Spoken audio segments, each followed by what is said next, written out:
there's no risk of him fleeing. So he is not going to be handcuffed at all. One thing, though, that he has been doing leading up to today's proceeding, which his lawyers have not been happy about, is he has been highly critical of Manhattan District Attorney Alvin Bragg, and even at sometimes calling him names. His own attorneys said that they would advise him against doing so. He's also been highly critical of the judge, Juan Marchand. And any attorney will tell you that you really shouldn't be criticizing your judge going into a proceeding. That is not the best course of action. You're not really going to endear yourself to a judge by criticizing them and calling them names and making allegations against them. Now, the whole procedure here, though, is supposed to take about 20 to 30 minutes, so it's probably going to happen at 2:15, as was previously scheduled, and then he's going to be taken out of here. He's going to come out of the same entrance that he went into. You guys saw that.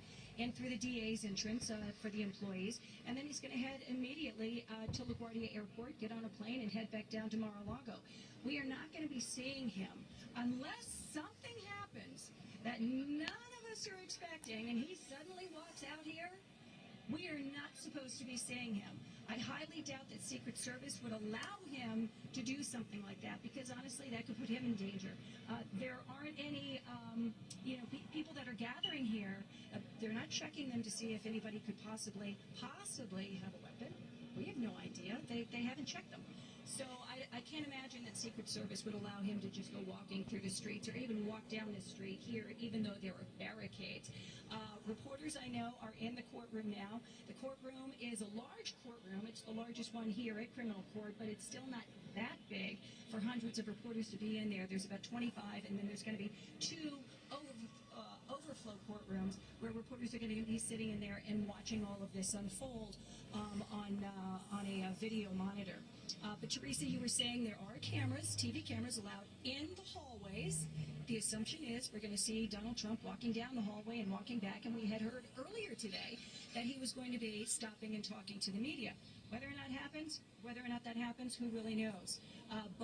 Because with Donald Trump, you never know. He doesn't shy away from media attention, that's for sure. Everybody knows that. But whether or not Secret Service allows him to do that is the question. And then inside court, just 5 still cameras, as Chris was talking about. And they're going to be able to take pictures of him in the courtroom prior to the arraignment beginning. And then moments before the arraignment begins, they are going to be ushered out. So we're not going to have any video or any pictures of the actual arraignment itself. The judge said that what he needed to do was balance the public's right to be able to witness history here and balance that with justice and fairness to President Trump, the accused. Once the arraignment is over, the DA's office is supposed to be getting us the actual indictment itself. We don't know how many pages it is. It could be 20, 30, it could be 50 pages. You have no idea. But at that point, everyone will be poring over and reading that arraignment to see exactly what the charges are. But obviously, we've been hearing for quite some time now that the charges could be anywhere from 30 counts to 34 counts and include many felonies. Back inside to you. And as you were talking, Linda, right as you were talking about the fact that there is a camera positioned inside the hallway, we saw this camera for the very first time. Perhaps the most intriguing angle we are going to get today, because as Linda was talking about, this would be the spot. If Donald Trump were to stop and say something, this is going to be the camera before he enters the courtroom. It's so interesting to me because you look outside the courthouse, you have Linda surrounded by media from around the world. We have Ashley Rodriguez and Lisa Evers. They're surrounded by throngs of people who are protesting one way or the other. And then you have, although there's a lot of people, you have a very quiet courthouse. I mean, it stands in juxtaposition to everything that is happening outside. It's very orderly. There's not, there are, of course, a dozen, 2 dozen people there, but by and large, this could be any other case that we are seeing, with the sole exception of the fact that there are so many people and so much law enforcement. Yes. I've been in this courthouse. I covered the Cuba Gooding Jr.'s case there. Of course, we know that Harvey Weinstein's case was there. Typically, and I wonder if this is what's going to happen here, those metal barricades that are against that marble wall, that's normally where they keep the press to keep them away from the different parties and the defendant as they are walking into that courthouse. But then, as you see on the far side, there's also a barricade there. So I wonder if they're going to put people there as well. Maybe perhaps that's where the media will be, to kind of give a wide berth so that the former president is safe and secure from anything that could potentially happen. We don't think anything's going to happen, but in these situations, you can't be too safe. Yeah, and I think we should reiterate, as we've mentioned throughout the morning, that the courthouse is still open for other regular business today. This is not shut down entirely. Imran Ansari was just telling us, there are other things going on today. We heard from Arthur Idala this morning on Good Day saying there are other cases there. It's a relatively light day. It just so happens to be a relatively light day down there at the courthouse. But there are other cases other than the arraignment of a former sitting U.S. president. And if you're somebody at home, you might think that's wild. Because really? it is. I mean, because it is. The windows have been blacked out there. I mean, this is, the word has been overused at this point, but unprecedented through and through. We were even saying that in the they're working on whatever criminal case they have to, prepare for their judge. It is astounding. And as we continue to watch this shot, because I don't really want to pull away from this right now, but I want to go back to Imran Ansari if we can. How long do you think, in your best estimation, this process, this arraignment in the actual courtroom might take today?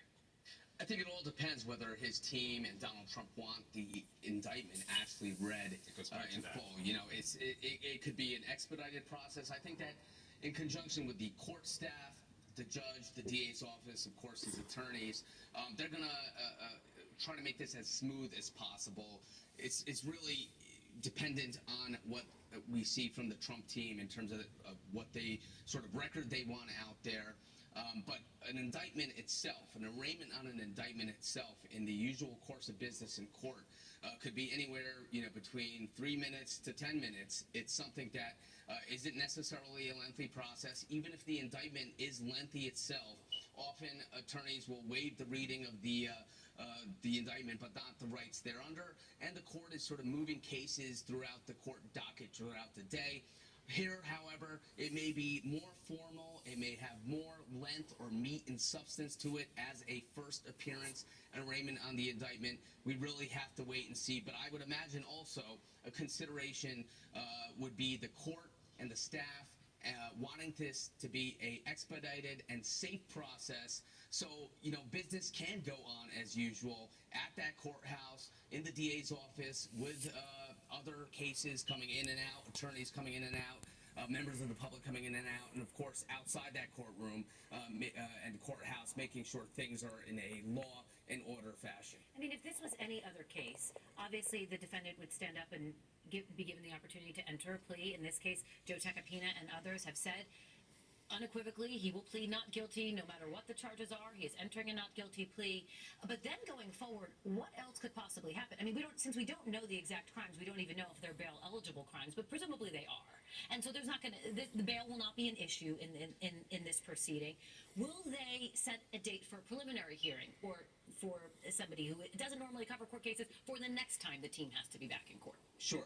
Now, the next dates would be essentially for discovery to play out, but also in this case, I would expect that the defense team are going to be seeking motions to dismiss and really looking to pick apart the charges in this indictment, file motions to dismiss, be critical of the evidence that are the forms, the basis of this indictment. So I think the next dates that we see are going to be preliminary dates, but dates dealing with anticipated motions from the defense team in regards to these charges. And just one more thing on that. As I understand it, New York's discovery laws are different than other states.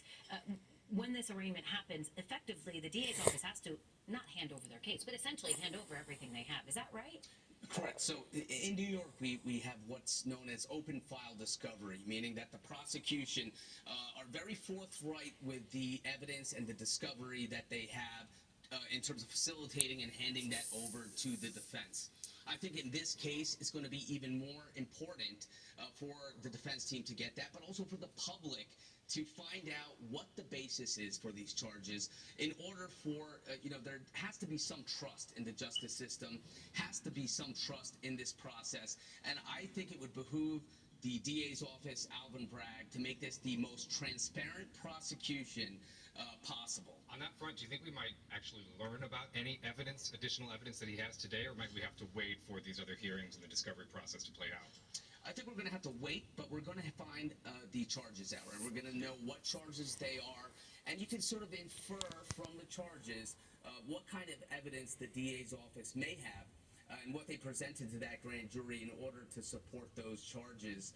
But I think this is going to be a process that plays out more in the public domain because, of course, there is a huge public interest seeing the former president being brought up on these charges, but also in terms of precedent going forward. And when I say precedent, I mean legal precedent going forward on making sure that this doesn't set bad precedent and making sure it's a transparent process for the American people. Prediction time. Do you think he has more than what's been out there in the news media and various reports we've been seeing? Do you expect there to be some type of revelation here? It's a secret process, right? Grand jury proceedings, presentation, evidence before the grand jury. It's a private, confidential process. Of course, we've had leaks. We know Michael Cohen testified. We know Costello testified. David Pecker from the National Enquirer. Exactly. So we know that there's been testimony before that grand jury, but what is all the other evidence? And now we hear that there are multiple charges, possibly multiple felony charges. Yeah. We need to know, and the public needs to know, his defense team needs to know what the evidence is to support those multiple felony charges. And ideally, we're finding out sooner rather than later. Do you expect this to be a bare bones indictment, or do you expect this to be something quite substantial? I think it's going to be substantial. We heard, originally we heard there was a misdemeanor charge. It's going to be the misdemeanor charge regarding falsification of business records. Then there's the e-felony charge for falsification of business records, which has that enhancement based on falsification in furtherance of another crime. But now you have reports, and again, I don't like to speculate. We're going to find out soon enough. About multiple felony charges, right? So those could be tied with multiple instances of falsification.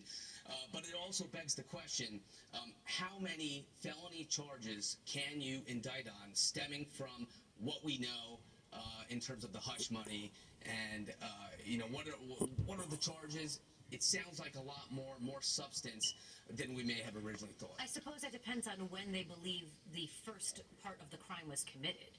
I mean, did it start with allegedly Donald Trump talking to Michael Cohen to make this go away? Did it start when the money was transferred? I mean, I guess that would depend, right, on when the crime began, not just the conception of it, but the actual putting it through.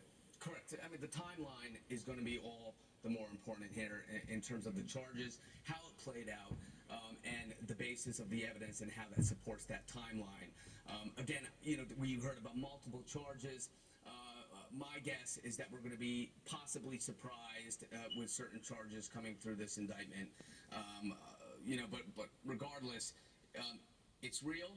It's substantive, and it's going to be something that we're going to be dealing with not only on a legal standpoint, but from politics and the public in general. It is real. We're watching it unfold before our eyes. If you're just joining us, this is a live camera from the hallway outside the courtroom where Donald Trump is expected to be arraigned. Imran Ansari, if you don't mind, stand by. I want to bring back in another guest of ours.